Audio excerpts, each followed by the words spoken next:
Glória a Deus. Bom dia, irmãos. Paz do Senhor. Vocês estão felizes? Glória a Deus. Bom estar aqui. Rafael deixa a gente constrangido, né? Mas é isso aí. Os princípios de Deus, o óbvio precisa ser dito e precisa ser praticado. E nós louvamos ao Senhor por isso. Estende a mão para cá, me abençoa. Por favor, recebo.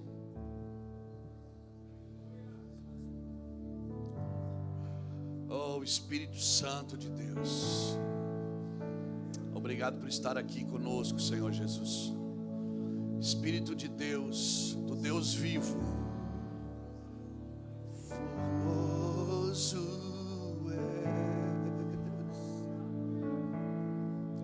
és, sua face eu quero ver, pois quando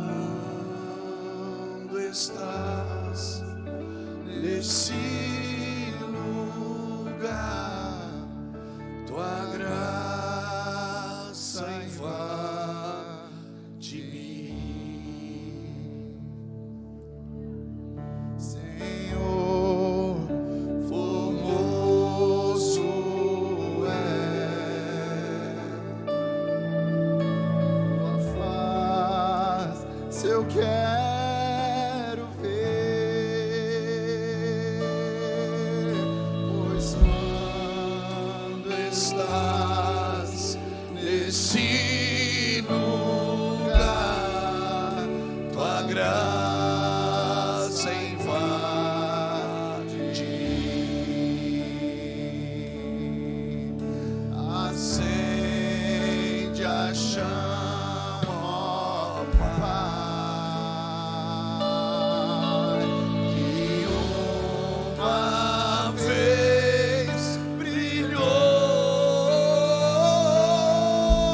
vem limpar, brilhar, resplandecer o meu primeiro amor.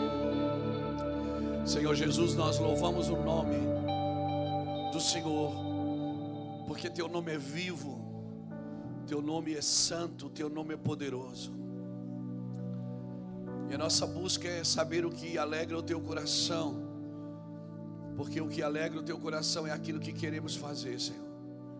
Senhor Jesus, obrigado por reunir pastores, por reunir irmãos, para ouvir a tua palavra. Que o Senhor nos dê graça, sabedoria e uma unção extraordinária, porque não sabemos viver sem a tua presença.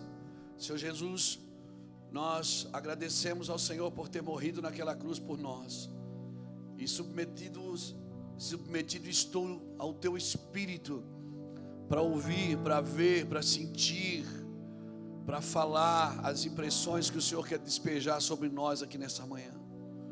Senhor, eu me submeto à tua vontade, eu me submeto ao único Deus que é vivo, que é santo, que é poderoso. Eu não tenho outro bem além de ti, todas as minhas fontes estão em ti. Por isso, Senhor, nós estamos aqui por causa do poder da tua palavra e dos fundamentos do teu amor. Que o teu amor pleno encha os nossos corações aqui nessa manhã. Que enquanto eu estiver falando, o Senhor pegue a gente por dentro. O Senhor organize em nós a tua vontade, o teu querer, meu Pai, em nome de Jesus. E eu te prometo te dar toda a honra e toda a glória, e jamais tocar naquilo que é só do Senhor. Sim, Senhor, obrigado pela tua palavra. Aleluia. Bom estarmos aqui. Quantos pastores e pastoras tem aqui? Levante sua mão, deixa eu conhecer você. Glória a Deus. Bastante gente. Crente normal. Quem é crente normal? Ah, tá bom. Então tá bom. Glória a Deus. Que bom. É uma escolha, né, irmãos? É uma escolha. Você fez uma escolha. E a escolha de Jesus nos deixou sem escolha. É ou não é? O Rafael falou aqui uma coisa interessante, que eu falo isso para Jesus todo dia.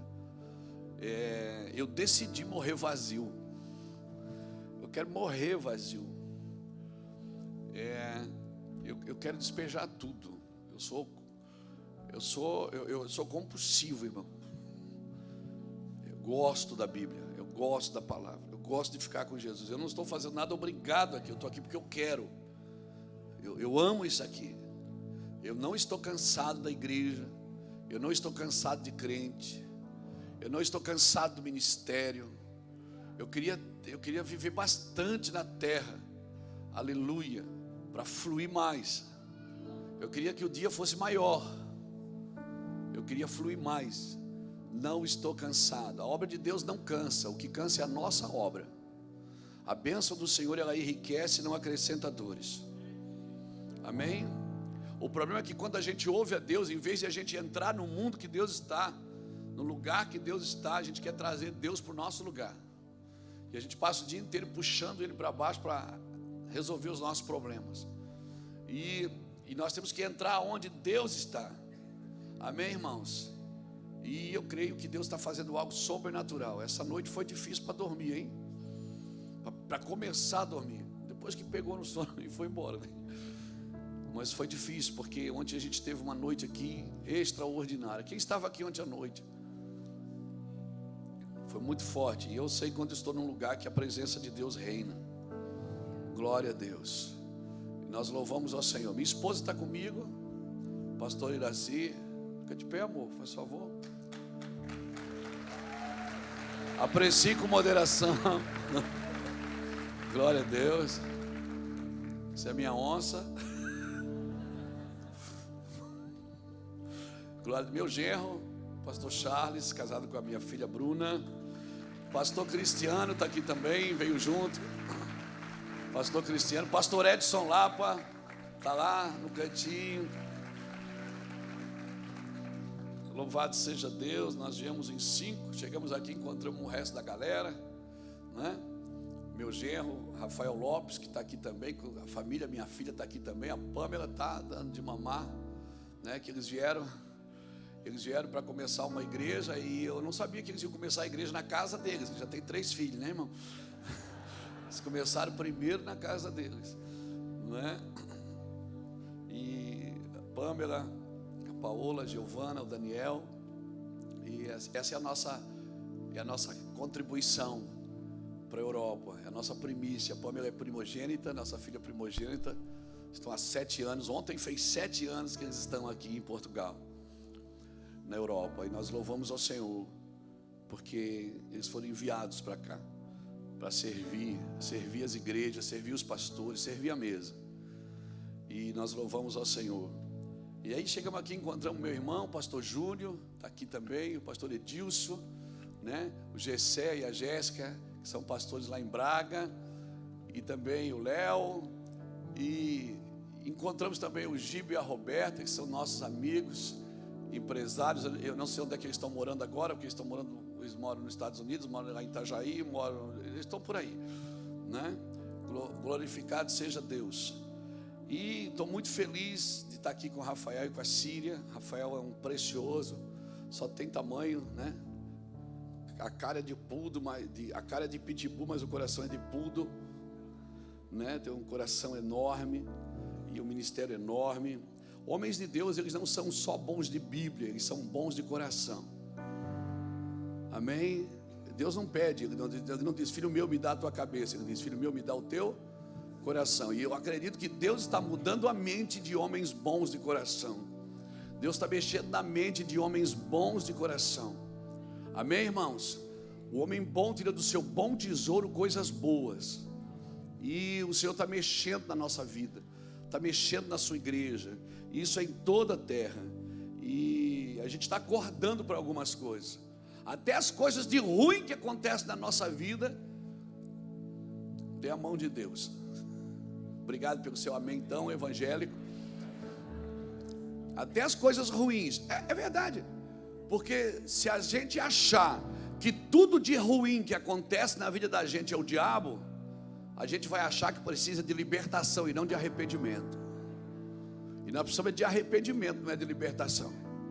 Amém? Jesus já nos libertou naquela cruz, mas eu e você precisamos de arrependimento. Nos arrepender de muitas coisas erradas que falamos, que fizemos, decisões que nós tomamos na carne, na alma. E por que, pastor, que o senhor está falando isso? Porque eu sou pastor, eu já ouvi isso do Senhor, e eu não vou sofrer sozinho, né? Dividir com os meus irmãos. E pregar para pastor é bom. Eu quando falo para pastor, eu me sinto assim, um Daniel na cova dos leões. Não, eu me sinto um leão na cova dos Daniéis. Não é? Porque pastor já sabe tudo, irmão. A gente vai falar, diz, já preguei isso aí lá na igreja. Eu sou pastor também de igreja, e eu sei, né, que só quem conhece o coração de um pastor é Deus, sua esposa e seu travesseiro. E talvez a maior dificuldade que nós temos é compreender tudo que Deus diz, para poder corresponder àquilo que Deus está dizendo. E hoje talvez a minha labuta é essa, é prestar atenção na voz de Deus, nas intenções de Deus. Por que Deus falou o que falou? Por que Deus, o que Deus quer? Como Deus quer que eu me movimento? E às vezes não dá para entender, não dá para entender tudo. E isso é bom, até porque se a gente compreendesse tudo, a gente não tinha espaço para criatividade, né? Paulo fala em Romanos capítulo 11, quando ele está tentando explicar a graça de Deus, ele não consegue. No final do capítulo ele diz, a profundidade das riquezas e da sabedoria, quão inexplicáveis são os teus caminhos. Então, tentar explicar quem Deus é só o que sobra para quem não vive com Ele. Se você vive com Ele, você não fica tentando explicar quem Deus é, você simplesmente manifesta Ele através da sua vida, através da sua fala, através da sua convivência, né? Tem muita gente tentando explicar quem Deus é, tentando limitar o amor de Deus, a justiça de Deus. Não é, irmãos? Deus é inexplicável. Paulo está tentando explicar sobre a graça em Romanos 11. Ele está dizendo, olha gente, né, até os judeus foram condenados para eu e você poder ser livre. Então ele trouxe todo mundo como culpado para depois. Aí Paulo para e diz, oh meu Deus, profundidade das riquezas e da sabedoria. Aí Paulo só chega a uma conclusão, porque dele, por ele e para ele são todas as coisas, a ele seja toda a glória. Amém. Então pronto, tentar explicar não dá, irmão, vai viver. Deus não se estuda, se experimenta. Provai e vede que o Senhor é bom. E depois então que você prova, cara, você vai querer estudar tudo. Porque se você provou, você vai ter fome todo dia daquele mesmo alimento. Todo dia você vai querer comer daquilo. Não tenta. Tem um brasileiro que diz, Rubem Alves. Rubem Alves diz que um mar que se compreende não passa de um aquário. Então o mar, esse grande oceano que é o coração de Deus, é incompreensível. E essa incompreensibilidade de Deus é que me torna cada dia mais fascinado por Ele. Porque quanto menos eu compreendo, mais eu mergulho, eu quero mais, eu quero saber mais. Amém, irmãos? Graças a Deus. Estou com uma palavra no meu coração, e eu acho que tem mais do que uma, mas eu quero ser conciso aqui naquilo que a gente precisa falar hoje. Como nós temos mais pastores, eu não vou medir palavras, tá bom, irmãos? Se você pega aí o que não servir para você, você dá para o irmão do lado. Mas eu não vou ficar medindo palavras, escolhendo palavra bonita, com medo de ofender, com medo de... Não, nós somos pastor, vamos abrir o coração, amém? Amém? Aqui não é uma mesa com pastores, é uma mesa com pastores, não é? Então, a mesa é lugar de comunhão, é lugar de acerto. Então, é isso. E olha, irmãos, Deus está mexendo com a nossa classe. Em todo mundo onde a gente ministra os pastores, a gente está vendo a mesma coisa. Sabe que tem muitos pastores que não estão mais lutando por coisas visíveis, não. Tem muitos pastores que acordaram para aquilo que Deus está fazendo. Olha, irmão, e se a gente acorda, quer saber, o mundo não me atrapalha. Foi eu que vou atrapalhar o mundo com as minhas descobertas. O mundo só se levanta contra aqueles homens que não estão submissos a Deus. O mundo se rebela contra o homem, porque o homem se rebelou contra Deus. Mas o homem que está debaixo de uma unção de Deus, ele ele está algemado com Cristo, ele está livre de qualquer coisa. Paulo diz em 1 Coríntios 9:19, ele diz assim: embora eu sendo livre de todos, eu me faço servo de todos. Ou seja, eu preciso ser livre de você para poder te servir. Eu não posso estar preso à sua opinião, senão eu não consigo servir, só vou servir à mesa de quem me ama e de quem me abençoa. Paulo diz: eu sou livre de você, por isso eu posso servir você. Então, é isso aí. Abra sua Bíblia comigo. Vamos começar por Isaías. Isaías 22. Acho que eu tenho aqui no iPad novo que eu ganhei, lá em Itajaí. Aleluia.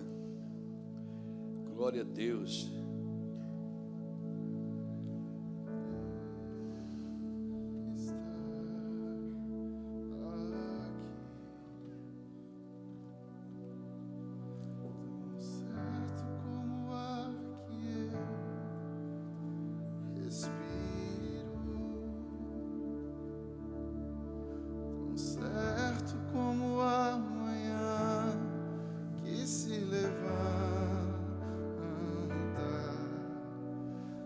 Certo como eu te falo e podes me ouvir. Deus está aqui, aleluia. Tão certo como o ar que eu respiro, tão certo como a manhã que se levanta, tão certo como eu te falo, tu podes me ouvir. Sim. Vamos lá, Isaías 22, versículo de número 15. Assim diz o Senhor dos exércitos, vai ter com o seu administrador, com Sebna, o mordomo, e pergunta-lhe: que é que tens aqui? Ou quem tens tu aqui? Para que abrisses aqui uma sepultura, lavrando em lugar alto a tua sepultura, cinzelando na rocha a tua própria morada? Eis que como homem forte o Senhor te arrojará violentamente, agarrar-te-á com firmeza, enrolar-te-á no invólucro, e te fará rolar como uma bola para a terra espaçosa. Ali morrerás, e ali acabarão os carros da tua glória, ó tu, vergonha da casa do teu Senhor. Eu te lançarei fora do teu posto, e serás derribado da tua posição. Naquele dia chamarei o meu servo Eliaquim, filho de Ilquias, vesti-lo-ei da tua túnica, cingi-lo-ei com a tua faixa, e lhe entregarei nas mãos o teu poder. E ele será como pai para os moradores de Jerusalém e para a casa de Judá. Porém sobre os seus ombros a chave da casa de Davi. Ele abrirá e ninguém fechará, fechará e ninguém abrirá. Fincá-lo-ei como estaca no lugar firme, e ele será como um trono de honra para a casa do seu pai. E ele será como um trono de honra para a casa de seu pai. Nele pendurarão todas as responsabilidades da casa de seu pai, a prole e os descendentes, todos os utensílios menores, desde as taças até as garrafas. Naquele dia, diz o Senhor dos exércitos, a estaca que fora fincada em lugar firme será tirada, e será arrancada e cairá, e a carga que nela estava se desprenderá, porque o Senhor assim o disse. Aleluia. Louvado seja Deus, meu irmão. Diga comigo: transição. Meu irmão, é o que está acontecendo na nossa geração, uma transição. Deus está transicionando muitas coisas. Vocês vão começar a perceber. Se você quiser anotar, pode anotar, porque eu estou profetizando. Você vai começar a perceber situações mudando de ambiente, você vai começar a perceber transferência de poder, transferências de autoridade, transferências de riquezas, transferências de voz. Por quê? Porque Deus está transicionando. E numa transição nós precisamos ficar prestando atenção, porque numa transição nem tudo transiciona. Os fundamentos não transicionam. Lá em casa, eu, Ulisses e o Júnior, somos 3 pastores. Somos 3 irmãos e 3 pastores. Os nossos bisavós eram crentes. O nosso bisavô foi talvez o primeiro crente a se converter na região ali de Camboriú, de Balneário Camboriú, de Itajaí. Eles eram presbiterianos. O meu avô, o meu bisavô, bisavô do Júnior, meu bisavô, ele foi nomenclaturado como protestante. Eu acredito que nós não somos protestantes, nós somos proclamantes. Mas naquela época eles eram protestantes, porque eles protestavam contra uma religião idólatra. E ele teve a infelicidade depois de ser assassinado. Morreu novo, com 48 anos, nosso bisavô. Eu não conheci, meus pais não conheceram também, meu pai não conheceu, que seria o seu avô. Mas o que eu aprendo aqui, o meu bisavô, ele tinha uma fazenda lá em Camboriú. O meu avô, ele tinha uma chácara. O meu pai tinha uma horta. Eu tenho um abridor de lata. E o meu filho tem um aplicativo do iFood.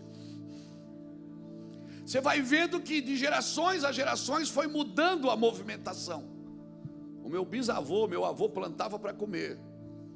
Eu já vou no mercado para comprar, para fazer, para comer. O meu filho já pede, já vem pronto.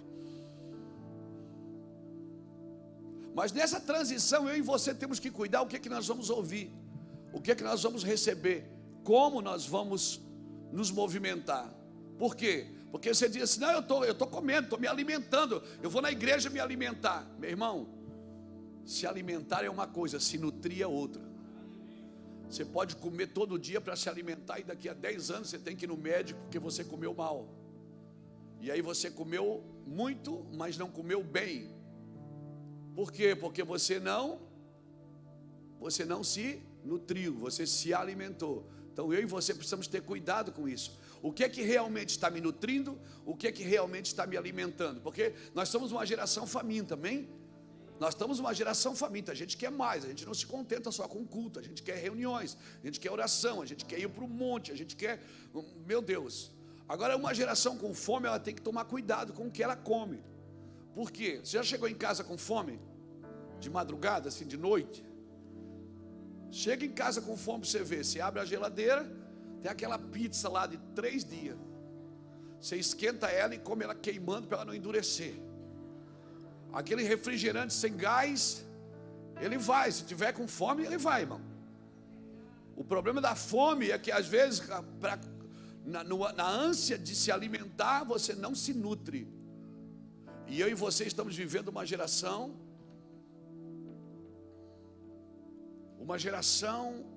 que está com fome de Deus. Mas a gente tem que saber se tudo que a gente está comendo provém de Deus. De tudo que a gente está se alimentando provém de Deus. Porque nós vamos nos tornar escravos da nossa própria atitude. Amém? Então, eu preciso saber o que é que eu estou comendo. Alguém me fez uma pergunta, disse, pastor, como é que a gente essa parada de lidar com Deus, lidar com a família, lidar com as pessoas? Eu disse, olha meu amor, na vida cristã a gente precisa de um equilíbrio. Equilíbrio para quê? Para amar as pessoas, gostar das coisas e adorar só a Deus. Você adora a Deus, gosta das coisas e ama as pessoas.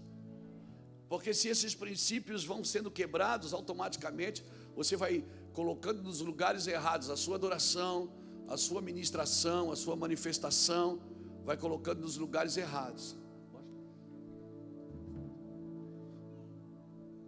Então preste atenção. Transição é importante. Nós precisamos transicionar. Eu já não estou trabalhando mais para crescer. Eu estou com 56 anos. Estou feliz pra caramba de ver a meninada voando, decolando no Senhor, decolando em Jesus. Eu trabalho hoje para proteger a unção, proteger aquilo que Deus entregou para a gente, para que a próxima geração receba com muito cuidado aquilo que Deus está fazendo. Porque qualquer decisão errada minha agora, qualquer tiro para o lado errado, eu posso marcar o passo errado para a próxima geração marchar. E a Bíblia diz que se a geração do justo for abençoada, a sua descendência é poderosa. Diga para alguém que está do seu lado: se você for abençoado, seus filhos serão poderosos.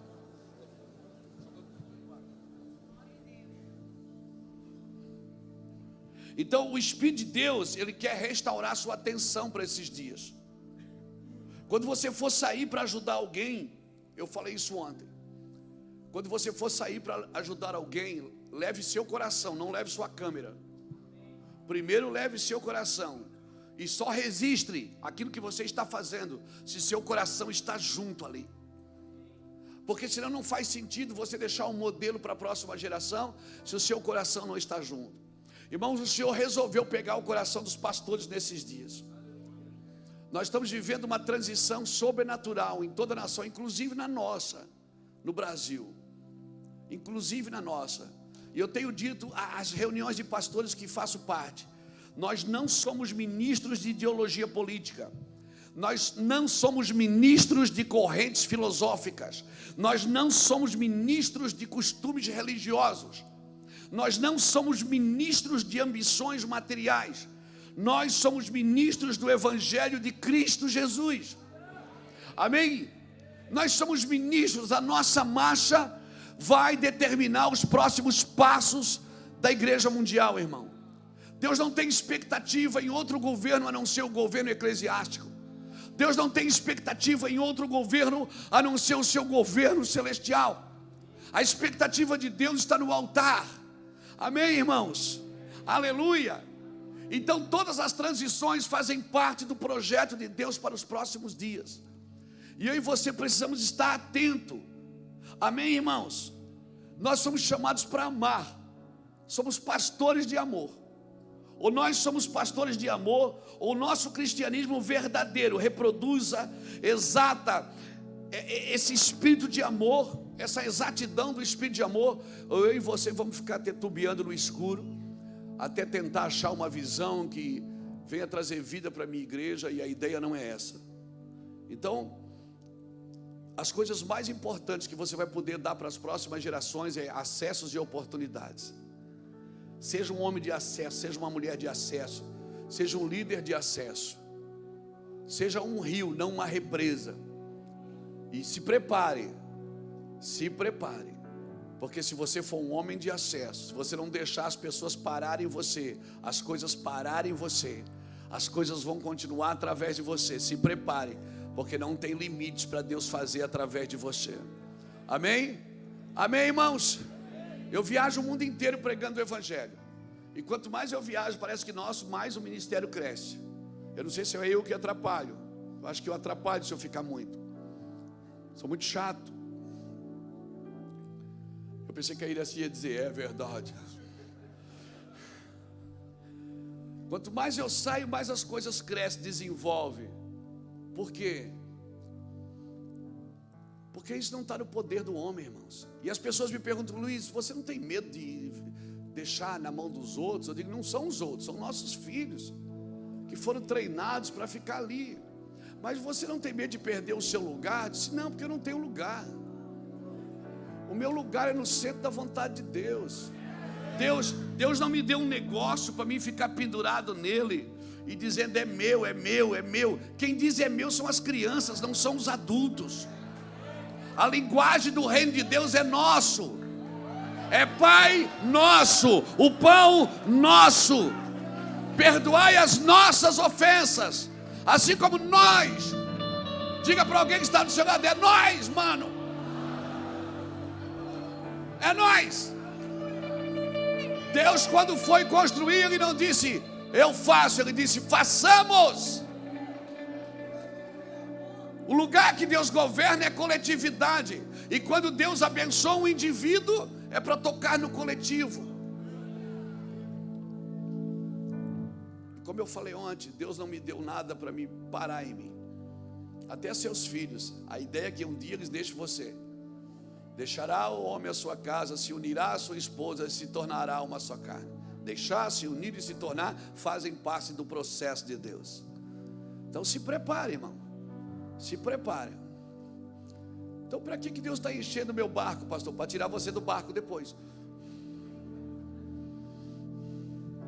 Primeiro ele enche o barco, depois aí você olha e diz: meu Deus, que poder, que prosperidade. Deus diz assim: agora deixa tudo e segue-me. O barco.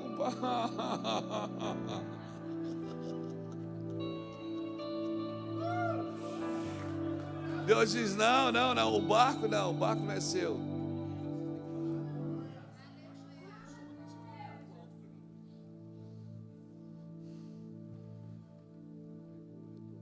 Para cada coisa que você deixa, Deus tem a capacidade de aumentar no caminho. Cada coisa que você deixa para trás, Deus tem a capacidade. Então Deus está enchendo o barco para tirar você do barco. Amém? Deus não está enchendo o barco para você dizer: é tudo meu. Quem diz é meu são as crianças, irmão, não são os adultos. Não são os adultos. Os adultos dizem: é nosso. Deus não dá presente para a criança. Você já viu uma criança quando vai visitar outra? Ela pega um brinquedo do quartinho da outra e sai e diz: é meu. Não é assim? E a mãe tem que tirar dedo por dedo assim, da mão dela. E ela vai para casa no colo chorando, porque ela quer aquilo que não é dela. Ela quer aquilo que não é dela. Irmão, só tem sentimento de perda quem tem sentimento de posse. Você tem que ter um sentimento de pertencimento, não de posse. Eu pertenço ao corpo de Cristo. Então, tudo que é bom para o corpo é bom para mim. E se um membro desse corpo padece, eu também padeço. Eu não me alegro quando um pastor da minha cidade peca. Eu também padeço junto com ele. Por quê? Porque ele faz parte do mesmo corpo que eu. É impossível ele estar perdido e eu estar alegre com aquilo, porque os membros da igreja dele vão deixar ele e vão vir para a minha. Você pensa assim, você não é crente, meu amigo. Você está endemoniado. Porque se um membro do corpo padece, eu preciso padecer também. É impossível, é impossível. É impossível ser assim. Eu contei isso uma vez aqui. Eu acho que eu já preguei isso aqui, mas eu vou repetir, porque eu gosto de repetir. Eu estou aqui para repetir o evangelho. Amém? Eu pregava uma vez lá em Itajaí, tinha uma irmã que disse assim: ô pastor, essa mensagem que o senhor pregou aí faz uns 15 anos que o senhor pregou, né? Eu digo: faz 15 anos. Ela disse: eu sei, de vez em quando eu vejo o senhor repete as mensagens. Eu digo: repito. Ela disse: eu penso que eu não percebo, eu vejo que eu anoto tudo na minha Bíblia. Eu digo: que bom. Aí ela me chamou e disse: pastor, por que o senhor repete as mensagens? Eu disse: porque vocês repetem o pecado. Se vocês repetem o pecado, eu tenho que repetir a mensagem. Eu queria estar falando de coisa boa, eu queria estar falando de prosperidade, eu queria estar falando de unção. Mas eu tenho que falar de pecado, porque você está repetindo. Está lindo agora.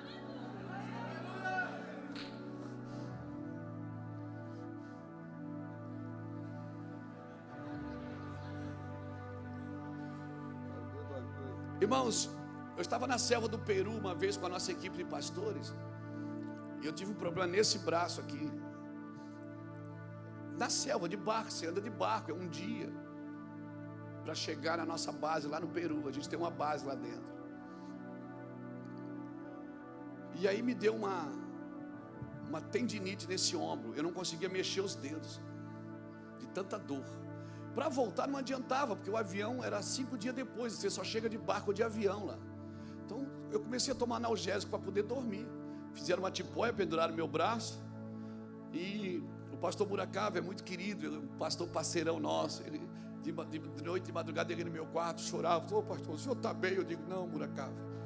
E às vezes eu estava bem, eu até enganava ele, dizia só para ver ele chorar. Ele dizia: oh, meu Deus, ajuda, meu pastor. E ele deitava, quantas vezes, um dia ele dormiu assim, deitou na beira da cama e dormia assim, passando a mão no meu braço. Ainda bem que ninguém tirou foto, irmão, senão ia ficar tão feio aquilo. Eu fiquei lá 5 dias. Quando eu cheguei em Itajaí, eu fui no médico. E aí o ortopedista lá, ele foi lá, me atendeu. E aí ele disse: pastor, você está com uma tendinite, atacou a sua cervical, é esforço repetitivo do microfone, de tanto segurar o microfone. Aí eu tentei usar aquele da Madonna, mas não consigo, porque eu fico com as mãos soltas, eu quero botar as mãos em algum lugar. E aí ele disse: eu vou te dar 3 injeções para dor, uma hoje, uma amanhã, uma depois da manhã. Depois a gente faz a osteopatia, a terapia. Tá ok? Eu disse: tá ok, tá ok, doutor. Aí, vou tomar agora a injeção. Eu disse: comecei a tirar a camisa para tomar a injeção. Ele disse: não, tira a calça. Eu disse: não, mas está doendo aqui, ó. Ele disse: não, você vai tomar a injeção aqui. Aí eu baixei a calça, segurei na mesinha. Então veio em mim a palavra do Senhor. Eu não sei como que é com você, mas comigo a palavra de Deus só vem quando eu estou com as calças na mão, irmão. É terrível. Eu estou ali, aí, escuta. Quando a palavra de Deus vem, eu começo a chorar. Agora imagina, eu com a calça baixa, segurando na mesa e... o médico está com a injeção na mão, ele olha assim e diz: ô pastor, está tudo bem? O senhor está bem? Fica tranquilo, não, isso aqui não dói muito não. Eu digo: não, eu não estou chorando por causa da injeção não, é porque Deus está falando comigo. Ele disse: agora? Eu disse: agora. Comigo é assim, Deus só fala quando eu estou exposto. E aí ele falou, soltou a injeção numa bandejinha de prata e disse assim: o que é que Deus está falando com você?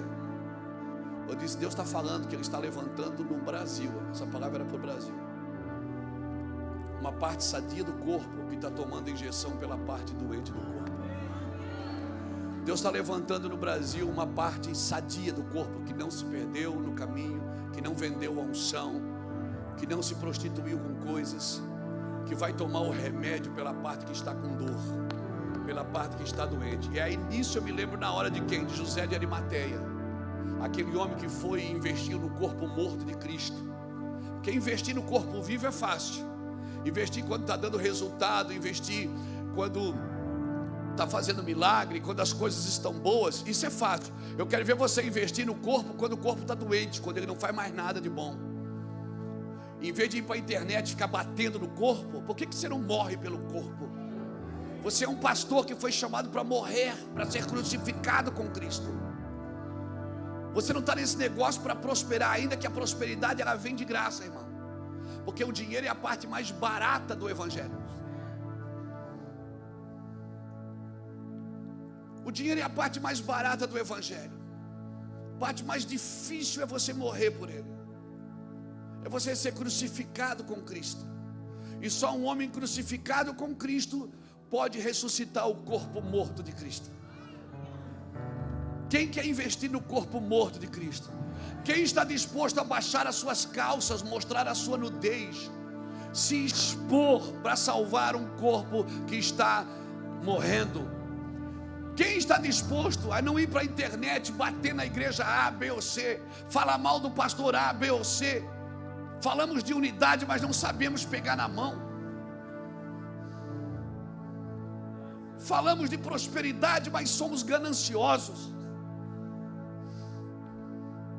Irmãos, evangelho que só produz um homem, que só levanta um homem, não é de Cristo.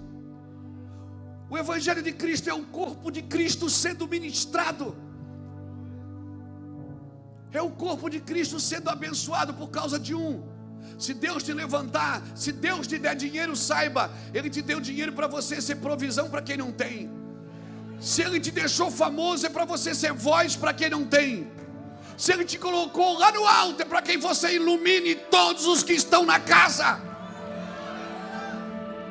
Ei, sabe o que essa palavra iluminar diz? Esclarecer. Iluminar é esclarecer. Amém, irmãos? Então as coisas mais importantes que você pode dar para as pessoas é acesso e oportunidade. É você baixar a calça, mostrar sua nudez e dizer: pode aplicar o remédio em mim, Senhor, porque eu vou interceder por essa casa. Eu vou interceder por essa igreja que perdeu o rumo. Eu vou interceder por esse pastor que perdeu o rumo. Eu vou interceder por essa visão que começou tão bem e perdeu o rumo.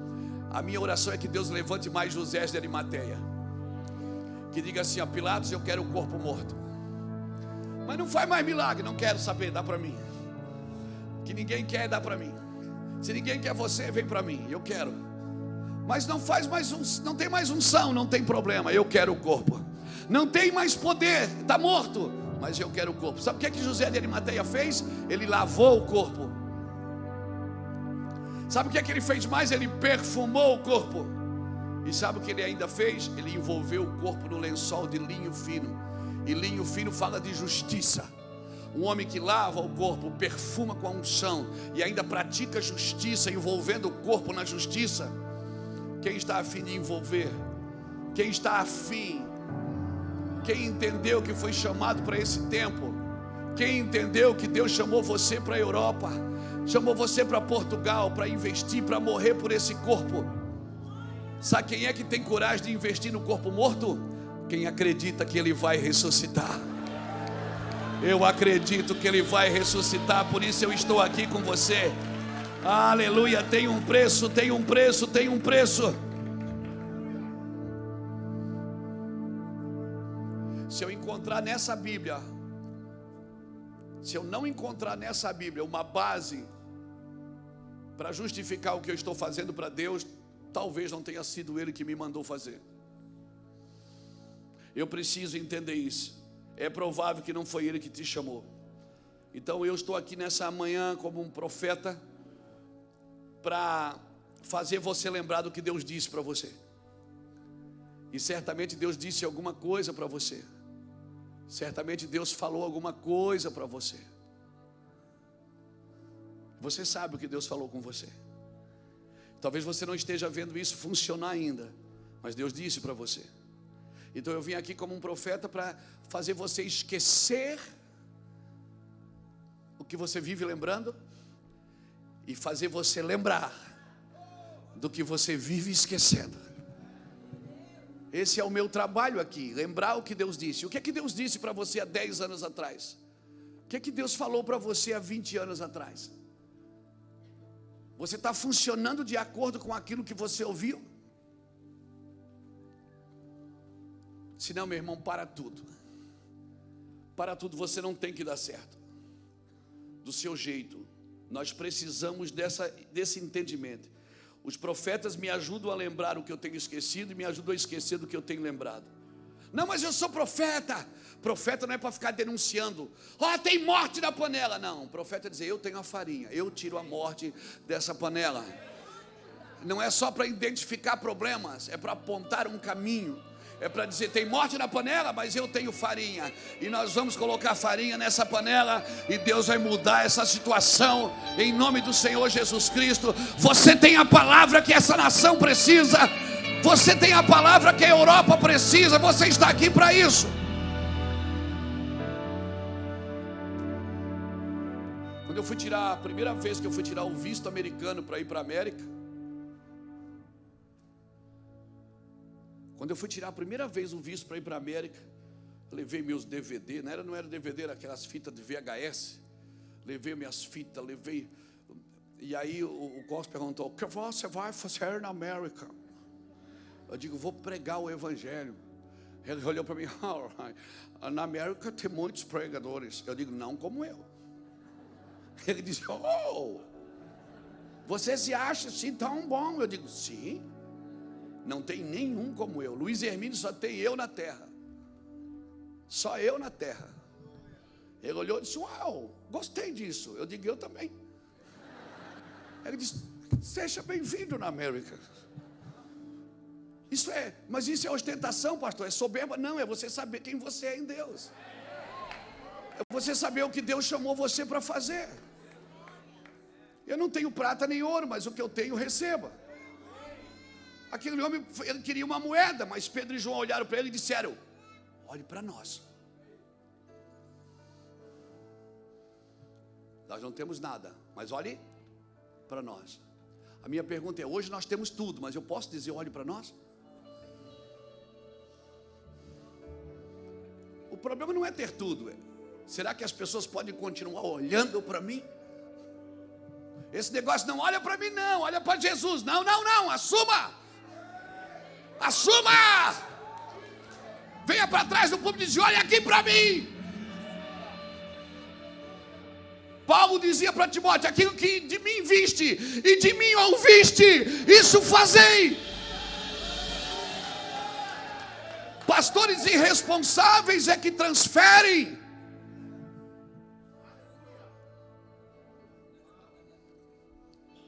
Não olha para mim não, olha para Jesus, eu só falho. Não, olha para mim. Olha para mim sim, olha para a minha vida, olha para o meu casamento, olha para os meus filhos, olha para minhas contas, olha para minha mente, olha para os meus olhos, olha para mim. Você está aqui para representá-lo, não para substituí-lo, mas você está aqui como um representante da voz. Você é uma voz, você foi chamado para ser uma voz, amém? Esse é o meu trabalho. Tem alguém mal? Olha para mim. Se eu estou mal, eu tenho que olhar para alguém. Se eu não aprendi, eu preciso olhar para alguém. Eu também tenho pessoas que eu fico olhando. Assim como o Rafael falou aqui, eu também tenho os meus pastores que cuidam do meu coração, que me batem, que me confrontam. Mas nós estamos aqui para isso. É ferro afiando ferro, irmão. Não estou aqui para condenar você. Eliseu, quando o machado caiu, ele não perguntou: quem derrubou o machado? Não, ele perguntou: onde caiu o machado? O meu trabalho é ajudar você a recuperar. Não é condenar você porque perdeu. Mas onde é que você deixou cair? Está com o cabo na mão aí, batendo e não corta nada. Não, vamos lá, vamos receber isso de novo. Não gaste tempo diagnosticando o erro do que se perdeu no caminho. Não gaste tempo. Levante sua mão, por favor. Feche seus olhos. Pai, que o Senhor revele para nós o que se perdeu no caminho. Que o Senhor mostre para nós o que se perdeu no caminho. Que o Senhor revele para nós aquilo que nós, como pastores, deixamos de fazer. Deixamos de fazer. Que o Senhor revele para nós aquilo que nós deixamos de fazer.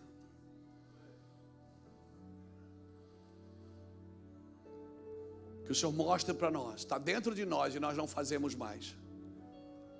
Que está dentro de nós e nós não buscamos mais. Gastamos muito tempo diagnosticando o erro dos outros. Que o teu nome seja glorificado aqui, amém, irmãos? Esse texto que nós lemos,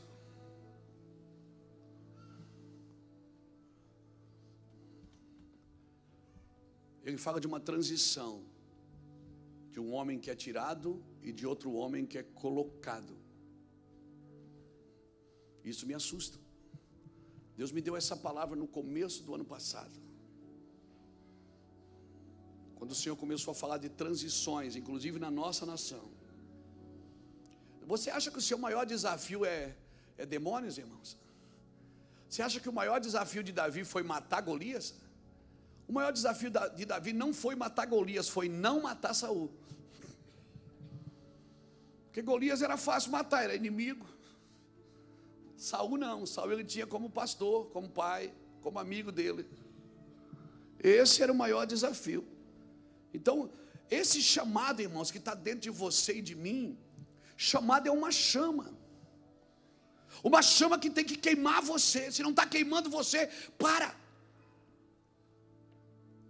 Você tem que ser queimado primeiro, você tem que ser queimado primeiro. Pastor, mas é tudo eu e é tudo você mesmo. Na multiplicação dos pães, tinha 5.000 para comer, tinha 12 para servir e um só para ofertar. O que é que eu aprendo aqui? O que é que eu aprendo aqui? que a necessidade da maioria sempre se serve da fé e dos princípios da minoria. Se ninguém quiser, eu faço, irmão. Se ninguém for, eu vou. Você pensa que eu fico esperando alguém fazer? Eu vou, irmão. Eu nunca esperei ninguém se posicionar para me mover. Se ninguém quiser, toda reunião que eu ia de obreiro, o pastor dizia, nós precisamos fazer isso, ficar todo mundo, tem que ter uma... Eu faço, deixa que eu faço. Eu tenho dificuldade com gente que fica empurrando para o outro. Deus me chamou, Deus me salvou, mas vai morrer mesmo, tem que morrer. Deus me chamou, Deus chamou você, nós somos pastores.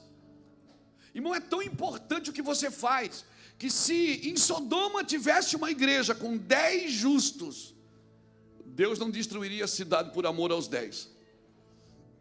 Ou seja, uma cidade poderia ser salva se tivesse lá uma igreja do seu ministério, com 10 justos lá dentro. De novo eu aprendo que não é a presença do ímpio que destrói uma geração, é a ausência do justo. Então não importa quantos ímpios tem. Às vezes a gente diz assim, rapaz, a minha igreja não cresce, sabe por quê? Porque o bairro é muito ruim. A minha igreja não cresce porque a nação ali é muito ruim. Querido, não existe lugares ruins. Existem lugares que ainda não chegou profetas para mudar o ambiente. Deus não leva você no meio do vale para diagnosticar o vale, para dizer, tem ossos, está seco, olha ali, olha como são secos. Deus leva você no meio do vale para dizer, vivam, ossos secos, vivam. Eu nunca fui num país do mundo, e eu já fui em mais de 50 pregar. Eu nunca fui num país do mundo que Deus não estivesse lá. Cortina de ferro, país assim, onde o Islã impera, Deus sempre estava lá. Por quê?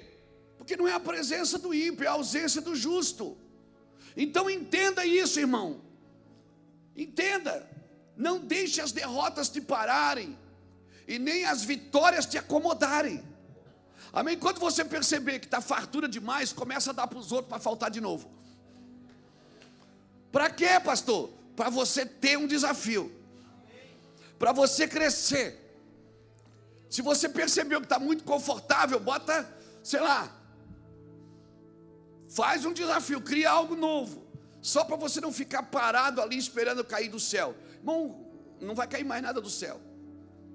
Caiu do céu, foi o diabo e não cai mais nada. Então, quando você estiver diante de Cristo, todas as suas obras serão queimadas no fogo. Deixa eu entrar no tema da mensagem aqui com você. Irmãos, se eu andar no desenho de Deus, eu não serei só um administrador, eu serei um pai. E aqui nesse texto, uma transição de autoridade. Sebna, ele era o mordomo do palácio do rei Ezequias. Sebna era esse cara. Mas aí ele cuidava de tudo. A Bíblia diz que ele tinha a chave de todas as portas. Ele tinha a chave do palácio. E ele era esse mordomo. E aí o que aconteceu? Mas ele ficou soberbo com a sua posição. Pessoas que perderam acessos porque ficaram soberbos com o cargo. Pessoas que correm atrás de posição achando que vão ter autoridade. Não, irmãos, não é a posição que te dá autoridade, é a autoridade que te dá posições. Tem gente que acha que se tiver posição vai ter autoridade. Aí ele começa a andar atrás de posições, pensando que quando ele estiver ali, Deus vai dar autoridade para ele. Deus não vai, irmão. Não vai dar. A autoridade vem de autor, não vem de posições. Por isso você vai ver muitas pessoas que têm a posição, mas não têm autoridade. E muitas que têm autoridade, mas não têm a posição. A posição vem de autor, a autoridade vem de autor. Eu preciso ir atrás do autor, não é atrás da posição. A posição vai te achar, se Deus tem ela para você, ela vai te achar. O que eu preciso ir é estar atrás do autor, porque o autor vai te ungir. Davi já era rei, irmão. Ele foi ungido novinho, menino, e voltou para o pasto para cuidar das ovelhas. Pastor, mas eu já sou ungido. Sabe qual foi a lição que Davi aprendeu depois da unção? Que pão se serve aos irmãos e pedra se atira em gigante.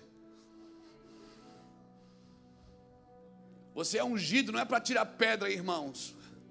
Você é ungido para tirar pedra em gigante e para servir pão. Depois que Davi foi ungido rei, primeira tarefa, vai levar pão para os teus irmãos que não gostam de você.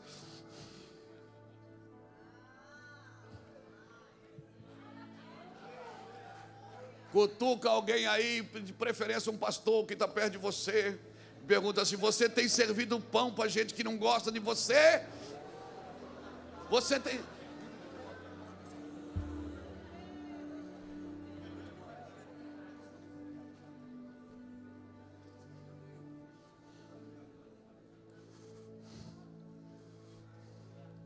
Você está servindo pão para gente que não gosta de você?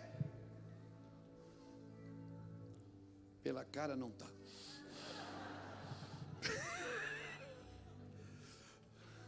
Então, irmãos, Sébina era uma pessoa de alta posição na corte do rei Ezequias de Judá.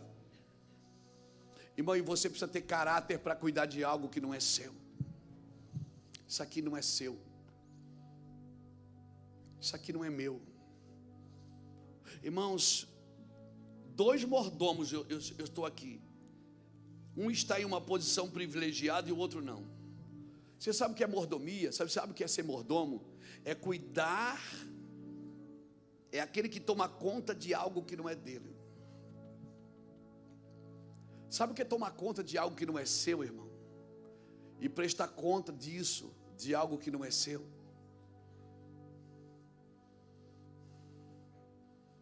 Sabe quando foram falar para João Batista, olha, o homem que você consagrou aqui, você batizou, ele abriu uma igreja ali também, ó.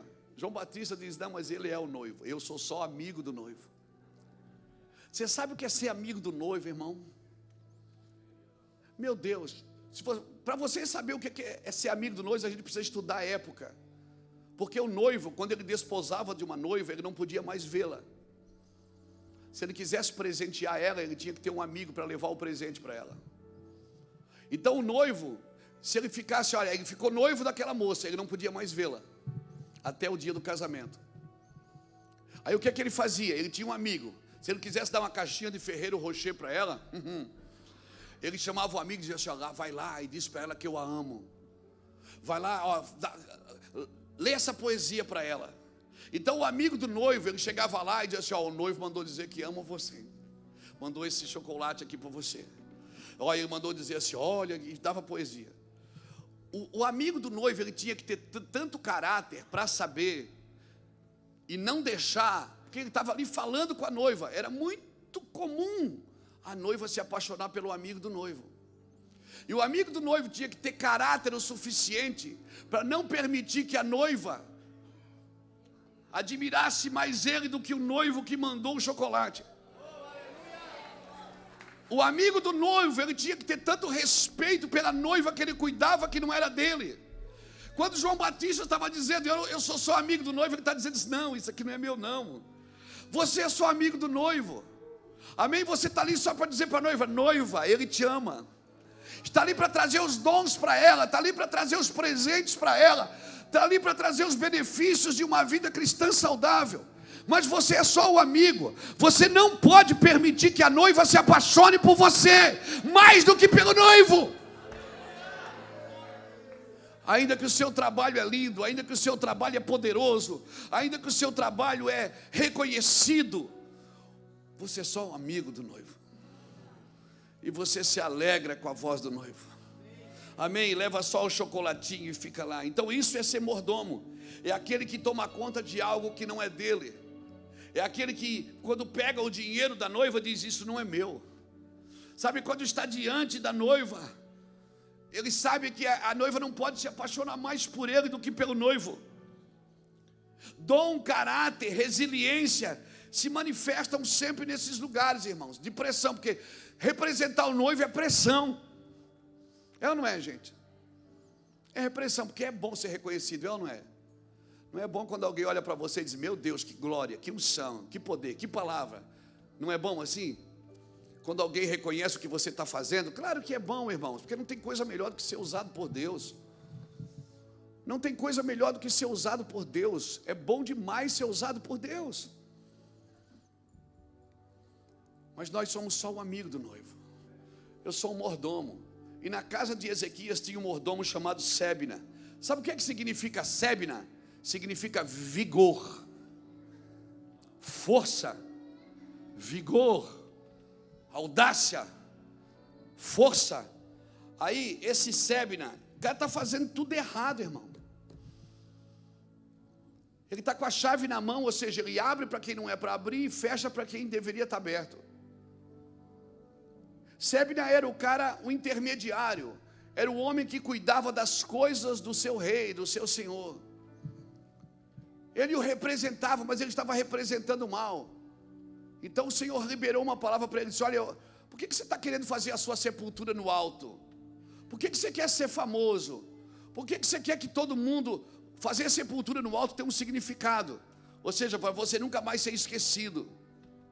Quando as pessoas eles eram enterrados, eles faziam, quanto mais alto era a sua sepultura, mais era reconhecido o seu trabalho na terra. E o Senhor disse: por que você está fazendo isso? E o Senhor disse: olha, eu vou tirar você daí. Irmão, eu e você, eu estou falando o que eu falei que eu ia falar para os pastores, né? Eu e você precisamos entender isso.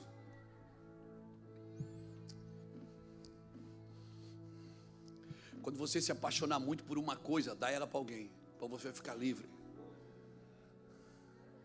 Ih, aleluia, 2 aleluia, 3 aqui na frente.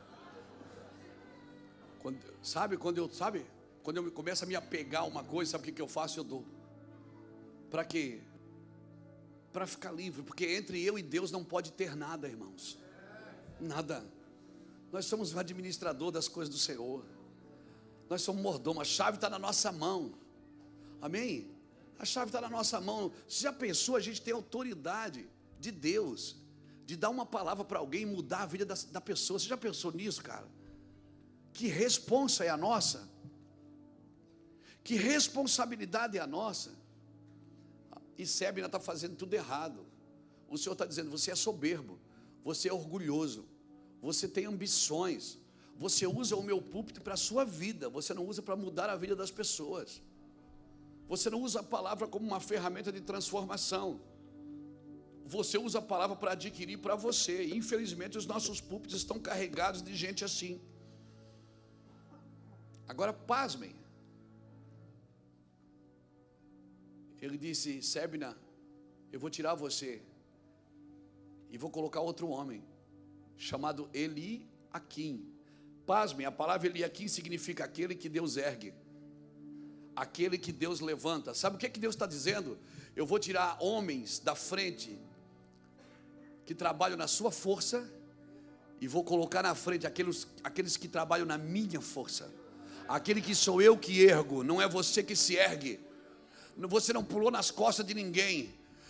Você não se aproveitou do trabalho alheio.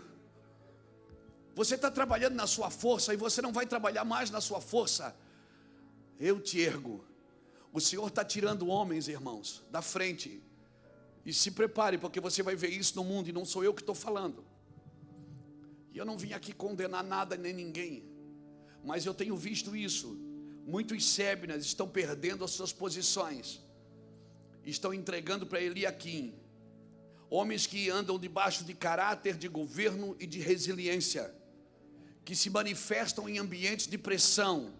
Olha para a vida de José, na casa de Potifar, ali se confirma o que? O dom dele, o dom de servir, o dom de mordomia. E se confirma o que? O caráter.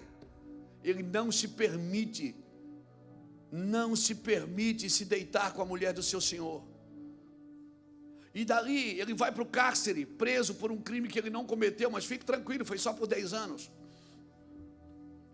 E lá no cárcere se manifesta o que? A resiliência, a persistência, a resistência, a habilidade que uma pessoa desenvolve em resistir, em lidar, em reagir de modo positivo todas as situações adversas. Homens que Deus está levantando, mulheres que Deus está confirmando e levantando, são pessoas de dons, de caráter e de resiliência. Amém, irmãos? Mas ainda faltava o governo. E aí Faraó chama ele e diz: vem governar. Coloca um anel no dedo dele e diz: vem governar. Irmão, fica tranquilo. Você não precisa derrubar ninguém. Você não precisa atropelar ninguém. Você não precisa passar por cima de ninguém. Você não precisa que Deus derrube alguém para levantar você. Amém? Fique na sua posição, porque no tempo certo, Deus está mexendo no altar. Está havendo uma transformação. Está havendo, irmãos. Você não veio para a Europa, pastor, de outras nações, para ficar rico. Você veio para salvar esse povo. É bem provável que você tenha muitos bens, porque você vai precisar de muitos bens. Você vai precisar para gastar muito, com muita gente. Amém? É bem provável que passe muitos recursos pela sua mão. Amém? Mas nós não podemos só ser um sébira, um mordomo em evidência, que começa a se exaltar a si mesmo. Porque nós estamos vivendo num tempo de transição, e o tempo determinado é agora. Ou seja, existe esse tempo determinado. De Sebna a Eliaquim, nós declaramos sobre toda a Europa. De Sebna a Eliaquim, Deus está tirando do púlpito, Deus está tirando dos altares, homens que trabalham somente na sua força, no seu vigor, na sua performance, na sua capacidade humanista, ideológica. E está levantando homens e mulheres que são, Ele é o próprio Deus que ergueu. Talvez você olhe para você e você diz: eu não tenho nada para dar, pastor. Pastor, eu sou um zero à esquerda, eu não tenho sabedoria, eu não fiz seminário, eu não fiz isso, não fiz aquilo. Mas se foi Deus que te ergueu, meu filho, se foi Deus que te ergueu, ninguém pode te derrubar. Amém? Se foi Deus que te levantou, ninguém pode te tirar daí. Amém? Eu quero declarar isso. Existe esse tempo determinado. E o pior, sabe qual é o pior? É que vai parecer que é rebelião. Não é, porque quando Deus levanta, mas saiu daqui e foi embora e fez isso e fez aquilo. Deixa eu te falar. Quando Davi saiu da casa de Saul, Deus foi com Davi, não ficou com Saul.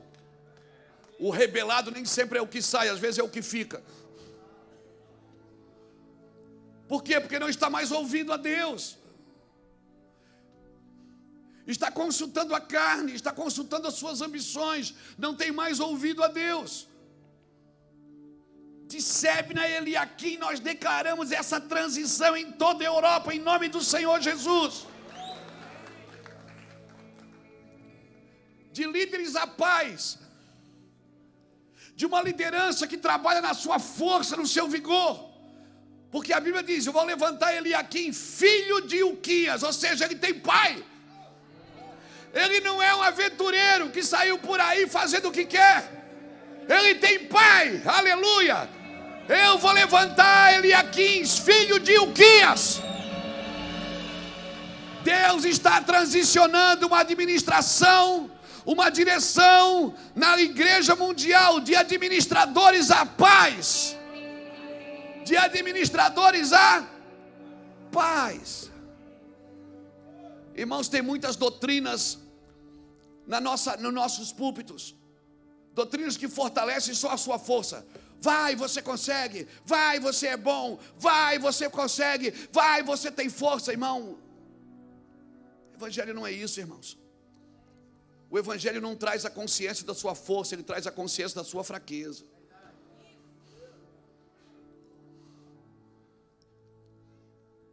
O evangelho, ele trabalha mais na proteção do que na conquista, porque tudo já foi conquistado na cruz. Diga ao fraco: eu sou forte. Ou seja, você sabe quem você é, mas Deus manda você dizer outra coisa. É da fraqueza que tira força, é das trevas que nasce luz. O que Deus quer, Deus está dizendo o seguinte: cresça, apareça.